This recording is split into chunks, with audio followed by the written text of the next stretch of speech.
वो एक अनजान से रूम में आंख खोलता है और अपनी आंखों पर यकीन ही नहीं कर पाता।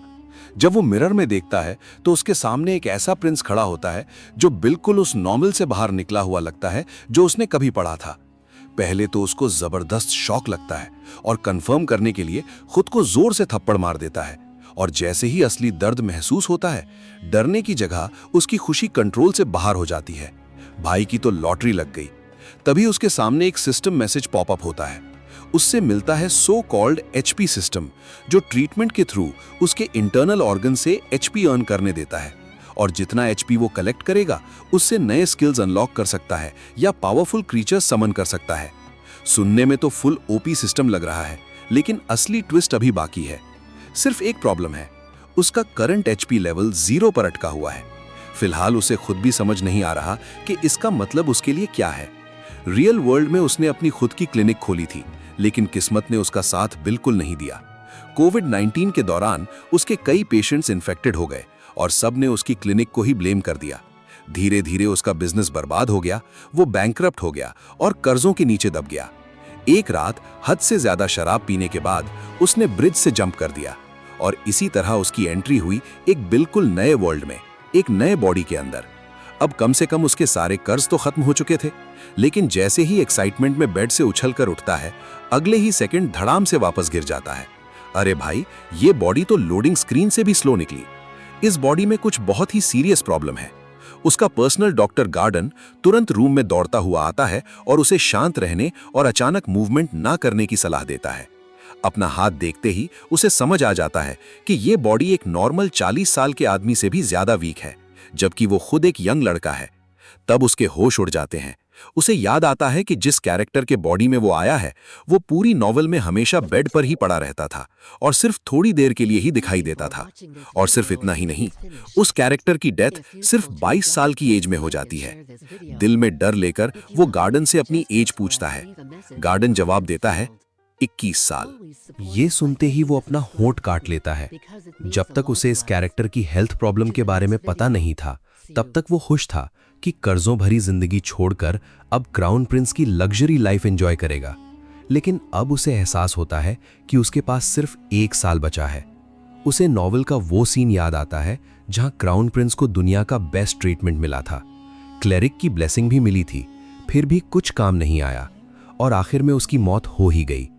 मिरर के सामने खड़े होकर वो एक ही कंक्लूजन पर पहुंचता है, अगर कोई मुझे बचा सकता है तो वो मैं खुद हूं। ये सोचकर वो गार्डन को बोलता है कि जितनी भी नीडल्स मिल सके, छोटी हो या बड़ी, सब लेकर आए। उसने डिसाइड कर लिया है, अपना ट्रीटमेंट वो खुद करेगा। सबसे पहले वो अपनी पल्स चेक करता है ताकि अपनी इलनेस की नेचर समझ सके। वो ध्यान से उन 10 अजीब पल्सेस को फील करने की कोशिश करता है जहां इलनेस छिपी हो सकती है। अगर उनमें से किसी एक में सिम्टम मिला तो इसका मतलब इंटरनल इंजरी होने के चांसेस हैं। तभी गार्डन उसके ऑर्डर की हुई नीडल्स लेकर वापस आ जाता है और उन्हें उसके सामने रख देता है। नीडल्स इंस्पेक्ट करने के बाद वो एक नीडल उठाता है। जैसे ही गार्डन देखता है कि वो नीडल को गर्म कर रहा है, उसे क्यूरियोसिटी होती है और वो पूछ बैठता है कि इसका क्या करने वाले हैं। हमारा बंदा बड़े एटीट्यूड से बोलता है, इससे अपने बॉडी में चुभोने वाला हूं। ये सुनते ही बेचारा गार्डन का रंग उड़ जाता है। उसे लगता है उसका मास्टर खुद को नुकसान पहुंचाने वाला है। वो बार बार रिक्वेस्ट करता है कि ऐसा मत कीजिए। हमारा हीरो उसे शांत करते हुए कहता है कि वो ये सब एक अच्छे पर्पस के लिए कर रहा है और उसे बस थोड़ा भरोसा रखना होगा। गार्डन मजबूरी में मान जाता है। उसके बाद हमारा प्रिंस अपनी शर्ट उतारता है और बेड पर लेट जाता है। उसे पता है कि पहली नीडल उसे अपने सबसे इंपॉर्टेंट ब्रीदिंग ऑर्गन के लिए लगानी होगी। इसके लिए सबसे पहले उसे अपनी ब्रीदिंग को बिल्कुल काम करना होगा। उसके शोल्डर के पास एक पॉइंट होता है जिसे ताई युआन कहते हैं, जो हैंड लंग मेरिडियन का पार्ट है। वो ध्यान से उस पॉइंट पर नीडल चुभाता है। नीडल थोड़ी मोटी होने की वजह से हल्का सा दर्द होता है। अब वो लंग के एक्यू पॉइंट्स पर फोकस करता है। सबसे पहले लंग पॉइंट, फिर क्लाउड गेट और आखिर में अपर आर्म असेंबली। पहला सेट कंप्लीट करते ही वो अपनी आंखें खोलता है। लगता है उसे एक्यूरेट एक्यूपंक्चर नाम का स्किल मिल गया है। इस टेक्निक को अपनी बॉडी पर यूज करके वो अपने लंग्स को थोड़ा रिकवर कर लेता है। और तभी एक बिल्कुल ही रिडिकुलस सीन सामने आता है। उसके खुश होते हुए लंग्स डांस करते हैं और उसे 2 थम्स अप दिखाते हैं। रिजल्ट, उससे मिलते हैं 100 एचपी जो 100 पावर के बराबर होते हैं। भाई, लंग्स भी मोटिवेशनल स्पीकर निकले। हमारा हीरो स्क्रीन पर चल रही ये सारी इंफॉर्मेशन देखकर काफी कंफ्यूज हो जाता है। उसकी क्यूरियोसिटी और बढ़ जाती है जब वो अपना स्टेटस विंडो देखता है। लेकिन गार्डन को लगता है कि उसका मास्टर सच में पागल हो गया है। बेचारा डॉक्टर फिर से रोना शुरू कर देता है। प्रिंस उसे ऑर्डर देता है कि इतना ओवर रिएक्ट मत करो। अपने इमोशनल डॉक्टर को इग्नोर करके वो शोल्डर ब्लेड के पास एक और एक्यू पॉइंट टारगेट करता है। इस एक्यू पॉइंट का नाम है युनमेन एक्यू पॉइंट। इस बार भी वो परफेक्टली परफॉर्म करता है और तुरंत उसके चेस्ट का प्रेशर हल्का महसूस होने लगता है। उसके बाद वो अपने आर्म्स के कई और एक्यू पॉइंट्स एक्टिवेट करता है। इस बार पहले से भी ज्यादा दर्द होता है, लेकिन वो बिना कंप्लेन किए सब सह लेता है। ये सब देखकर गार्डन भगवान से उसके बॉडी और माइंड दोनों की हेल्थ के लिए दुआ करने लगता है। डॉक्टर से ज्यादा पेशेंट कॉन्फिडेंट है। इसी बीच हमारा हीरो अगला स्टेप लेता है और युनजी एक्यू पॉइंट पर भी नीडल लगाता है। इसके साथ ही उसके बॉडी के कई एक्यूप्रेशर पॉइंट्स स्टिम्युलेट हो जाते हैं और उसके लंग्स को ऐसा फील होता है जैसे वो किसी मसाज चेयर में फुल बॉडी स्पा एंजॉय कर रहे हों। स्क्रीन की ये अजीब अजीब हरकतें देखकर वो थोड़ा इरिटेट हो जाता है। उसकी सिर्फ एक ही विश है, ड्रामा कम, एचपी ज्यादा दो। अब वो लास्ट एक्यू पॉइंट पर फोकस करता है, शाओजे एक्यू पॉइंट, जो उसके पाम के पास लोकेटेड होता है। और इस फाइनल स्टेप के साथ ही वो लेफ्ट लंग मरीडियन का ट्रीटमेंट सक्सेसफुली कंप्लीट कर लेता है। रिजल्ट में उसे फिर से 100 एचपी मिलते हैं और उसके दोनों लंग्स खुशी खुशी उसे 200 एचपी ईच रिवॉर्ड कर देते हैं। लगता है अब एचपी की फार्मिंग ऑफिशियली शुरू हो चुकी है। इसका मतलब अब उसके पास टोटल 600 एचपी हो चुके हैं। एचपी बढ़ते ही अब वो अपनी पहली स्किल एक्टिवेट कर सकता है। तभी स्क्रीन उससे पूछती है, क्या आप कुछ स्किल्स खरीदना चाहेंगे? ये देखते ही उसे फैंटेसी नॉवेल्स याद आ जाते हैं, जहां हीरो को वॉरियर या मेज जैसे ओवरपावर्ड स्किल्स मिलते हैं। इसी एक्साइटमेंट में वो स्किल शॉप ओपन करता है, लेकिन अंदर जाकर उसकी सारी एक्सपेक्टेशंस टूट जाती हैं। यहाँ किसी स्वॉर्ड मास्टर या फायर मैजिक की जगह हर एक स्किल सिर्फ मेडिसिन और ट्रीटमेंट से रिलेटेड होती है। उसे अपनी पिछली जिंदगी के सारे मेडिकल काम याद आ जाते हैं। लिस्ट देखने के बाद वो पल्स रीडिंग नाम की स्किल चूज करता है। ये स्किल किसी भी इलनेस को डायग्नोज करने में हेल्प करती है और सही डायग्नोसिस ही हर ट्रीटमेंट और प्रिस्क्रिप्शन की फाउंडेशन होती है। इस स्किल का पहला स्टेज खरीदने के लिए उसे 500 एचपी देने पड़ते हैं। वो बिना सोचे समझे ये स्किल परचेज कर लेता है। अब इस स्किल की वजह से वो अपने पेशेंट्स की हेल्थ कंडीशन का रफ डायग्नोसिस कर सकता है। साथ ही उसे एक बेसिक ओवरऑल हेल्थ रिपोर्ट भी मिलती है। उस रिपोर्ट को टेस्ट करने के लिए वो दोबारा अपनी पल्स चेक करता है। रिपोर्ट देखते ही सिस्टम उसे बताता है उसकी बॉडी की कंडीशन वर्स्ट पॉसिबल स्टेट में है और उसके पास ज्यादा से ज्यादा सिर्फ 3 महीने की जिंदगी बची है। ये देखकर वो सोचता है, यार मोबाइल रिचार्ज भी इससे ज्यादा चल जाता है। लेकिन वो हार नहीं मानता। वो फिर से अपना ध्यान एक्यूप्रेशर ट्रीटमेंट पर लगाता है। उसके दिमाग में एक नया आइडिया आता है। अगर नीडल को क्लॉकवाइज डायरेक्शन में घुमाकर रीइंफोर्सिंग और रिड्यूसिंग मेथड यूज करें और नीडल निकालते वक्त ब्रीदिंग टेक्निक फॉलो करें तो शायद रिजल्ट और बेटर मिले। बस फिर क्या था, वो तुरंत इस मेथड को परफॉर्म करता है और रिजल्ट देखकर खुद हैरान रह जाता है। उसकी लाइफ एक दिन और बढ़ गई। ये देखकर उसकी खुशी का ठिकाना नहीं रहता। एक्साइटमेंट में वो दूसरे हाथ पर भी वही ट्रीटमेंट करना शुरू कर देता है, लेकिन इस बार उसके हाथ से खून निकलने लगता है। इस बार सिस्टम तुरंत वार्निंग देता है, उसने एक्यूपंक्चर ओवरडू कर दिया है और रेकमेंडेशन मिलती है कि ये ट्रीटमेंट हर 3 दिन में सिर्फ एक बार करना चाहिए। अब स्क्रीन पर उसके ऑर्गन्स जमीन पर पड़े हुए दिखते हैं। ये अजीब सीन देखकर वो समझ जाता है कि पेशेंट की बॉडी स्टेबल होनी चाहिए, तभी कंटिन्यूअस एक्यूपंक्चर टॉलरेट कर सकती है। लेकिन उसकी करंट बॉडी इतनी वीक है कि ये ट्रीटमेंट ज्यादा देर तक सह ही नहीं सकती। सिचुएशन को एनालाइज करने के बाद वो एक कंक्लूजन पर पहुंचता है। एक्यूपंक्चर सच में काम कर रहा है, लेकिन इस बॉडी के साथ वो मैक्सिमम सिर्फ 1 महीना और जी पाएगा। उसके बाद मौत तय है।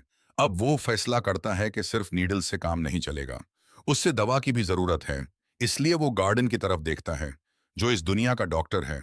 वह गार्डन से एक ताकतवर इंग्रेडिएंट मांगता है। गार्डन थोड़ा हिचकिचता है।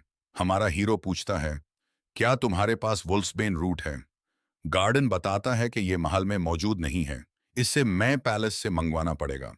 वो लाने के लिए तैयार हो जाता है, लेकिन पूछता है, आप इसका क्या करेंगे? हमारा हीरो बिल्कुल आराम से जवाब देता है, खाऊंगा। ये सुनते ही गार्डन के होश उड़ जाते हैं। वो फौरन माना करने लगता है। हमारा हीरो समझता है कि वो ये सब अपने इलाज के लिए कर रहा है, मगर गार्डन फिर भी नहीं मानता। तब हमारा हीरो उससे पूछता है, तुम जानते हो ना कि वुल्फ्सबेन जहरीला होता है? गार्डन हाँ में सर हिला देता है, क्योंकि इससे जहर बनाया जाता है। हमारा हीरो कहता है, उससे असली रूट नहीं चाहिए, बल्कि उसकी छोटी डॉटर रूट चाहिए। गार्डन फौरन कहता है, उससे तो दिल धड़कना बैंड हो सकता है। हमारा हीरो मुस्कुराकर कहता है, बिल्कुल, लेकिन मुझे इसे दवा बनाने का तरीका पता है। ये बात गार्डन को और भी अजीब लगती है। हमारा हीरो समझाता है कि इस प्रोसेस को डिटॉक्सिफिकेशन कहते हैं। इस तरीके से जहर को दवा में बदला जा सकता है। फिर वो पूछता है, अब समझ आया? गार्डन सच सच जवाब देता है, बिल्कुल भी नहीं।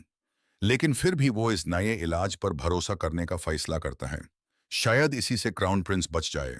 गार्डन फार्मेसी की तरफ रूट लेने चला जाता है। रास्ते भर वो सिर्फ एक ही बात सोचता रहता है। अब तक कोई भी इलाज उसके मास्टर की गिरती हुई सेहत को नहीं रोक सका। अब उसकी आखिरी उम्मीद इसी नए इलाज से जुड़ी हुई है। वो फैसला करता है कि पहले दवा खुद पी के देखेगा, ताकि अगर कोई नुकसान हो तो उसके मास्टर को ना हो। थोड़ी देर बाद रूट आ जाती है और हमारा हीरो उससे एक टॉनिक तैयार कर लेता है। मगर गार्डन उस अजीब सी दवा को देखकर घबरा जाता है। वो बार बार कहता है, ये तो जहर से बनी हुई है, मेहरबानी करके इसे मत पीजिए। गार्डन की हालत देखकर हमारा हीरो उससे थोड़ा डराने का फैसला करता है।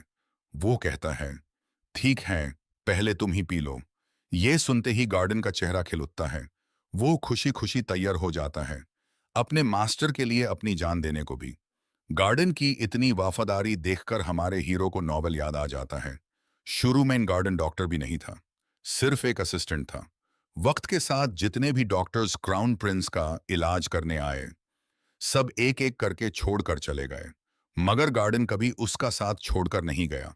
लेकिन इसी वफादारी की उससे बहुत बड़ी सजा मिली। नॉवेल में क्राउन प्रिंस की मौत के बाद गार्डन को ही उसकी मौत का जिम्मेदार ठहराकर फांसी दे दी गई। ये सोचकर हमारा हीरो कहता है, ये इंसान अच्छी जिंदगी जीने का हकदार है, मगर टॉनिक उसके साथ शेयर करने का ख्याल उसे अभी भी ठीक नहीं लगता। थोड़ी देर बाद टॉनिक तैयार हो जाता है, जिसका नाम है एफेड्रा अकोनाइट एसरम डिकॉक्शन। गार्डन इसे पीने ही वाला होता है, लेकिन हमारा हीरो उससे रोक देता है और कहता है, यह दवा ठंडी होने के बाद ही पीनी चाहिए। इसी वक्त गार्डन अचानक पूछ बैठता है, शहजादे, आपको इस दवा की रेसिपी कैसे पता चली? हमारा हीरो फौरन एक बहाना बना देता है। वो कहता है, मैंने ख्वाब में एक जादूगर देखा था, उसी ने मुझे यह नुस्खा सिखाया था। अब देखना यह है, गार्डन इस बात पर यकीन करता है या नहीं। गार्डन जबान से तो कहता है कि उसे शहजादे पर पूरा भरोसा है, लेकिन उसके चेहरे के एक्सप्रेशंस कुछ और ही बयान कर रहे होते हैं। हमारा हीरो वक्त देखता है और बिना एक सेकंड गवाए सारी दवा एक ही सांस में पी जाता है। बेचारा गार्डन ये देखकर बिल्कुल सन्न रह जाता है। हमारा हीरो मासूम सी शक्ल बनाकर कहता है, देखो, सब पी ली। लेकिन अगले ही लम्हे उसका दिल बहुत तेज धड़कने लगता है। उससे महसूस होता है कि कुछ बड़ा होने वाला है। तभी सिस्टम नोटिफिकेशन आती है, परफेक्टली ब्रूड एडफ्रा अकोनाइट एसरम डिकॉक्शन का असर शुरू हो चुका है। उसके जिस्म की सूजन और ठंडक कम होने लगती है। उसका मेटाबॉलिज्म भी तेज हो जाता है। लेकिन सिर्फ इतना ही नहीं, उसने आजरहान कोर एनर्जी भी अवेकन कर ली है। ये नाम सुनते ही उसकी दिलचस्पी और बढ़ जाती है। अजरहन कोर एनर्जी एक खास टेक्निक है, जिसे ग्रैंड मास्टर जावियर अजरहन और उसके वफादार साथी लॉयड ने मिलकर तैयार किया था। ये टेक्निक सिर्फ इंपीरियल फैमिली के असली वारिसों को ही सिखाई जाती है, और क्योंकि वो अब क्राउन प्रिंस के जिस्म में है, इसलिए बचपन से ही ये टेक्निक उसे सिखाई गई होगी। अब उसने इसका पहला लेवल अनलॉक कर लिया है। इससे उसके दिल के गिर्द बना माना सर्कल घूमना शुरू कर देता है, जो माना को एब्जॉर्ब भी करता है और उसकी क्वांटिटी भी बढ़ाता है। अब उसका मन 120% तक पहुंच चुका है। लेकिन अगला लेवल अनलॉक करने के लिए उसे 1000 एचपी चाहिए। वह पहली बार अपने दिल के गर्द घूमते हुए मन सर्कल को महसूस करता है। हर सांस के साथ मन उसके पूरे जिस्म में दौड़ रहा था। यह एहसास उसके लिए बिल्कुल नया था। मगर अचानक उसके दिल में एक जबरदस्त दर्द उठता है। ऐसा लगता है जैसे उसका दिल सीना फाड़कर बाहर आ जाएगा। गार्डन फौरन घबरा जाता है, लेकिन सिस्टम एक और वार्निंग देता है। मना सर्कल का प्रेशर इतना ज्यादा है कि उसका दिल किसी भी वक्त रुक सकता है। हमारा हीरो फौरन समझ जाता है कि उसके दिल और मना सर्कल के दरमियान बैलेंस नहीं है। उससे याद आता है कि रकेल अपनी बीमारी की वजह से बचपन में मना सर्कल की ट्रेनिंग नहीं कर सका था। इसीलिए उसके दिल के गिर्द बना मना सर्कल उससे दबा रहा है, और अगर कुछ नहीं किया तो नतीजा बहुत खतरनाक होगा। इसलिए वो एक और रिस्क लेने का फैसला करता है। उससे मना सर्कल का साइजे बढ़ाना होगा। ये सोचकर वो अपने दिल की अंदरूनी दुनिया में दाखिल होता है। वहां उसका दिल और उससे जकड़ता हुआ मना सर्कल सामने नजर आता है। वो फौरन उसकी तरफ दौड़ता है, मना सर्कल को दोनों हाथों से पकड़ लेता है और उसकी रफ्तार बढ़ा देता है। इस प्रोसेस का दर्द इतना ज्यादा होता है कि उसके लिए बर्दाश्त करना मुश्किल हो जाता है। लेकिन उससे अपनी पिछली जिंदगी याद आ जाती है। बैंड होती हुई क्लिनिक, छोड़ कर जाते हुए पेशेंट्स, कर्जों का बोझ, स्ट्रेस की वजह से झड़ते हुए बाल और अपना खूबसूरत घर बेचने की नौबत। ये सब याद करते ही वो अपनी पूरी ताकत लगा देता है और आखिरकार वो कामयाब हो जाता है। वो कामयाब हो जाता है। आंखें खोलते ही वो गार्डन को देखता है, जो फिक्र से उसकी तरफ देख रहा होता है। सिस्टम बताता है कि पॉजिटिव स्टिमुलेशन की वजह से उसने अपने हार्ट को सक्सेसफुली अवेकन कर दिया है। उसके बाद एक अजीब ही सीन शुरू होता है। जिस्म का बादशाह दिल बड़ी शान से एंट्री लेता है। लार्ज इंटेस्टाइन उसका इस्तकबाल करता है, जबकि लंग्स उसका मजाक उड़ाते हुए यूजे शब्बी कहते हैं। ये सब देखकर हमारा हीरो थोड़ा चिढ़ जाता है, लेकिन अगले ही सेकंड सिस्टम एक और खुशखबरी देता है। हिस्ट्री में पहली बार उसने माना सर्कल स्लॉट नाम की चीज हासिल की है। उससे समझ नहीं आता कि ये क्या है, लेकिन उसका अंदाजा है कि ये गेम के एम्प्टी इन्वेंटरी स्लॉट जैसा कुछ होगा। उधर गार्डन अभी भी उसकी फिक्र में डूबा हुआ है। वो पूछता है, आप ठीक तो हैं? अभी आप बहुत तकलीफ में लग रहे थे। वो ये भी पूछता है कि कहीं ये दवा का साइड इफेक्ट तो नहीं। हमारा हीरो फौरन बहाना बना देता है, बस गले में बलगम अटक गया था। लेकिन गार्डन इस बात पर यकीन नहीं करता। वो कहता है कि दर्द साफ नजर आ रहा था और शिकायत करता है कि पहले दवा उससे पीनी चाहिए थी। हमारा हीरो हंसी में जवाब देता है, इतनी जल्दी है तो अगली बार जहर ही पिला दूंगा। गार्डन फौरन घबरा कर कहता है, मेरा वो मतलब नहीं था। हमारा हीरो आराम से कहता है, अगर और कुछ नहीं है तो जमीन पर पड़ी गंदगी साफ कर दो। गार्डन जाने ही वाला होता है कि हमारा हीरो उसे रोक कर कहता है, शुक्रिया। ये लफ्ज सुनकर गार्डन बिल्कुल हैरान रह जाता है। उसके दिमाग में सिर्फ एक ही बात चल रही थी। लगता है जहर पीने के बाद शहजादे वाकई बदल गए हैं। हाइन उधर हमारा हीरो मना स्लॉट्स को लेकर बहुत एक्साइटेड था। ये स्लॉट्स असल में एक स्टोरेज की तरह काम करते हैं, जहां वह मना के साथ मिक्स हुई किसी भी चीज को 10 लीटर तक स्टोर कर सकता है। लेकिन एक शर्त है, उसे वह चीज पहले खुद पीनी होगी। मेडिटेशन करते वक्त वह सोचता है, सबसे पहले किस चीज को स्टोर किया जाए। तभी उसकी नजर पानी के मटके पर पड़ती है और वह एक्सपेरिमेंट करने का फैसला करता है। पानी देखते ही उसे मीडियम लेथल डोज याद आता है। यह वह क्वांटिटी होती है जिससे किसी भी जहरीली चीज का असर नापते हैं। वह हिसाब लगाता है और अपने वजन के मुताबिक कैलकुलेशन करता है। फिर मटका उठाकर पानी पीने की कोशिश करता है, लेकिन उसका कमजोर जिस्म उसका वजन भी मुश्किल से उठा पाता है। फिर भी वह किसी तरह 1 लीटर पानी पी लेता है। हैरानी की बात यह थी, इतना पानी पीने के बाद भी उसका पेट नहीं भरता। इसलिए वो पूरा 10 लीटर स्लॉट पानी से भर देता है। उसके बाद वो सिर्फ 0.1 लीटर पानी रिलीज करता है और फौरन उसका पेट भर जाता है। यह देखकर वह हंस पड़ता है, मैं तो इंसानी ऊंट बन गया हूं। अब उसका अगला एक्सपेरिमेंट टॉनिक सूप के साथ करना था। लेकिन प्रॉब्लम यह थी कि स्लॉट में अभी भी 9.9 लीटर पानी पड़ा हुआ था। अगर यह सारा पानी एक साथ बाहर निकला तो उसका जिस्म बर्दाश्त नहीं कर पाएगा। तभी उसके दिमाग में एक जबरदस्त आइडिया आता है। वो अजराहन कोर टेक्निक का इस्तेमाल करेगा। ये टेक्निक मना को एब्जॉर्ब, एम्पलीफाई और डिस्चार्ज कर सकती है। इस बार उसका मकसद पानी को जिस्म के अंदर नहीं बल्कि सीधा बाहर रिलीज करना था। वो पूरा ध्यान इस प्रोसेस पर लगा देता है और उसकी हैरानी की इंतहा नहीं रहती, क्योंकि यह तरीका वकाई काम करने लगता है।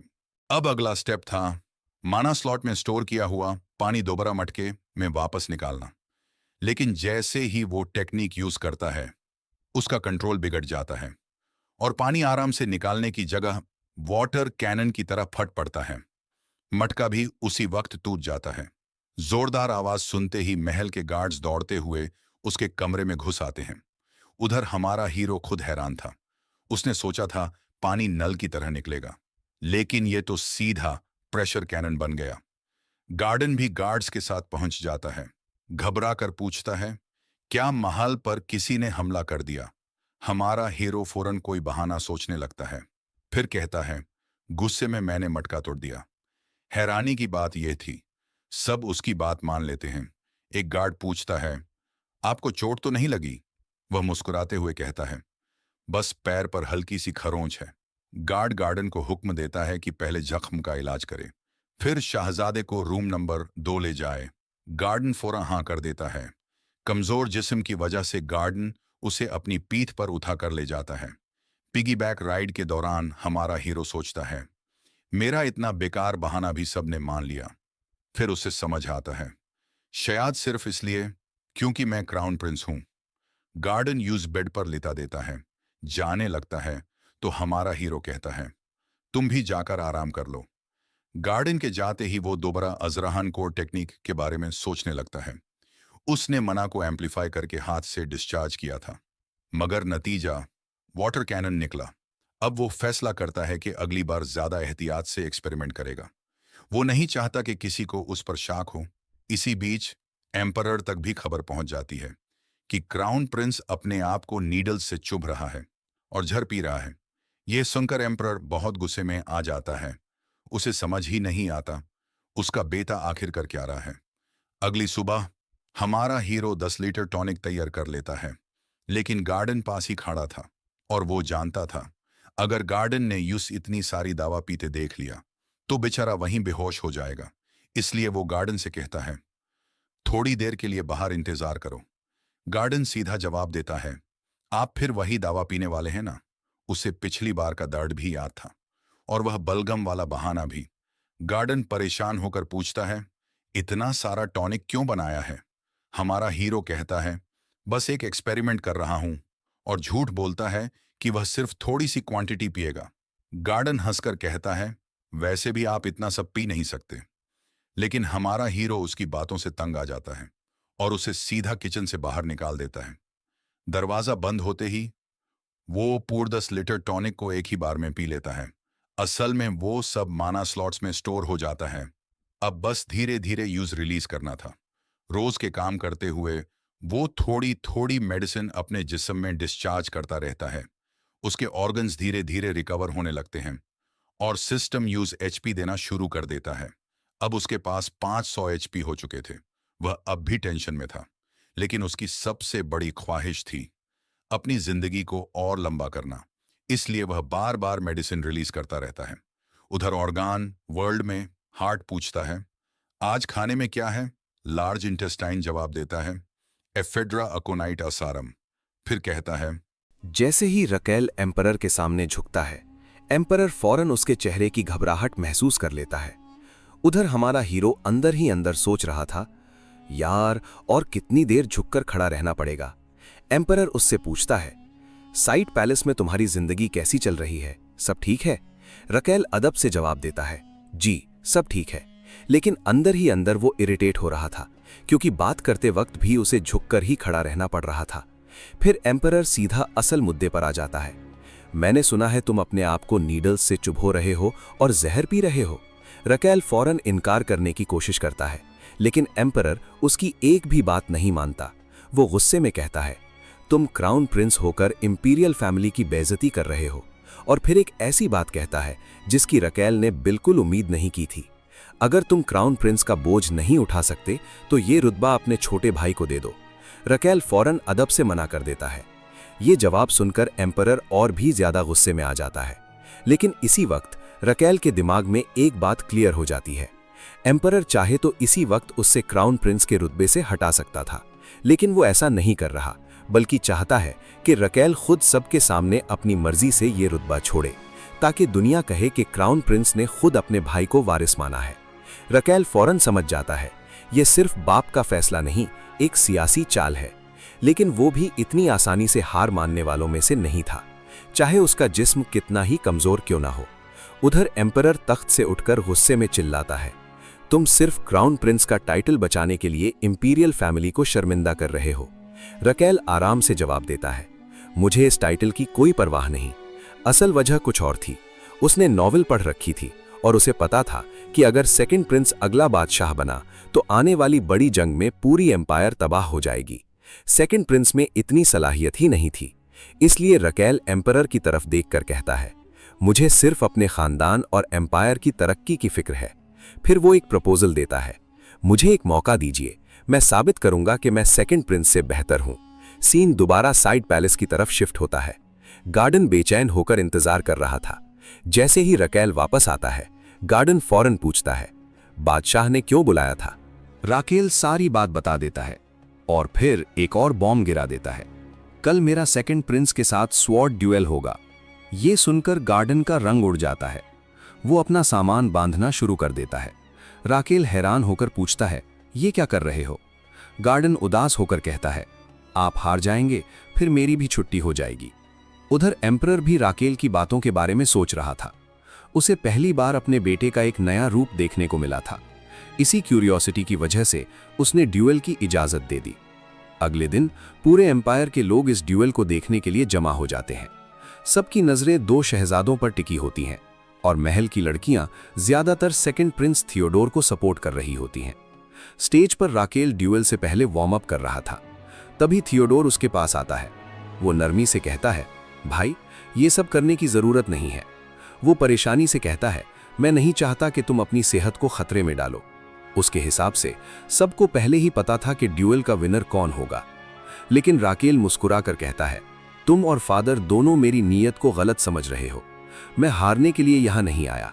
ड्यूएल शुरू होने से पहले लोग आपस में बातें करने लगते हैं। सबका मानना था सेकंड प्रिंस का अजरहान कोर बहुत ज्यादा पावरफुल है और क्राउन प्रिंस के पास उसके सामने कोई चांस नहीं। फ्लैशबैक में दिखाया जाता है, गार्डन भी प्रैक्टिस के दौरान यही सोच रहा था कि ये ड्यूएल सिर्फ एक मजाक है। लेकिन राकेल मुस्कुरा कर कहता है, जब किसी को तुमसे उम्मीद ही ना हो तो प्रेशर भी नहीं होता। गार्डन हिचकिचाते हुए कहता है, शायद आप जीत जाएंगे। राकेल उसका चेहरा देखकर फौरन समझ जाता है, गार्डन सिर्फ उसका हौसला बढ़ा रहा था। तब राकेल असली प्लान बताता है। उसे जीतना नहीं है, सिर्फ 5 मिनट तक अपने भाई के हमले झेलने हैं, वही उसकी जीत होगी। प्रेजेंट में गार्डन आंखें बंद करके दुआ मांग रहा था। उधर एम्परर ड्यूएल के रूल्स अनाउंस करता है। अगर क्राउन प्रिंस 5 मिनट तक टिक गया या फिर अपने भाई को हरा दिया तो विनर वही होगा, वरना सेकंड प्रिंस जीत जाएगा। दोनों भाई एक दूसरे के सामने आ खड़े होते हैं। थियोडोर सोचता है इस ड्यूएल को जल्दी से खत्म करना होगा, लेकिन मैच शुरू होते ही राकेल अपनी तलवार जमीन पर फेंक देता है। पूरा मैदान हैरान रह जाता है। सब सोचने लगते हैं, क्या उसने पहले ही हार मान ली? थियोडोर भी पहले चैन की सांस लेता है। उसे लगा अब उसे अपने बीमार भाई पर वार नहीं करना पड़ेगा, मगर अगले ही पल उसे समझ आता है कि ऐसा करना उसके खानदान की बेइज्जती बन सकता है। तभी राकेल अपनी शील्ड सामने कर लेता है। अब थियोडोर को समझ आ जाता है, राकेल का मकसद अटैक करना नहीं, सिर्फ 5 मिनट सरवाइव करना है। थियोडोर हल्की सी मुस्कुराहट के साथ अपना माना जमा करता है और बिजली की रफ्तार से राकेल की तरफ दौड़ पड़ता है। एम्परर एक नज़र में समझ जाता है कि पहला बेटा ये अटैक नहीं झेल पाएगा। थियोडोर ऊपर से वार करता है ताकि अगर राकेल हारे भी तो जमीन पर बुरी तरह ना गिरे। लेकिन सबको हैरान करते हुए राकेल उस अटैक को डॉज कर देता है। लोग सोचने लगते हैं शायद थियोडोर ने जानबूझकर हल्का अटैक किया था।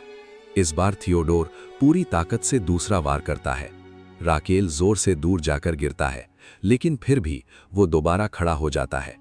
उसका कमजोर जिस्म धीरे धीरे जवाब दे रहा था, लेकिन उसकी आंखों में सिर्फ एक ही इरादा था, हर हाल में ये ड्यूएल जीतना।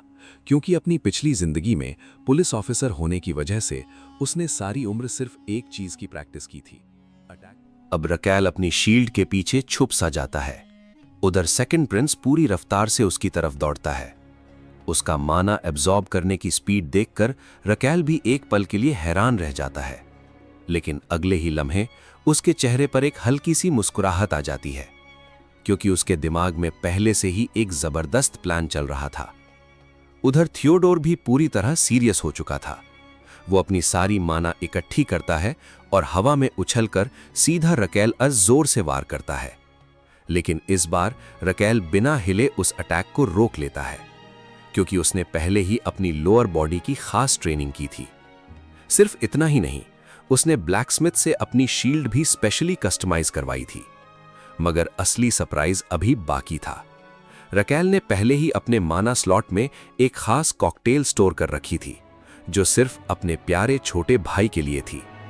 तभी सिस्टम पूछता है, कितनी क्वांटिटी डिस्चार्ज करनी है?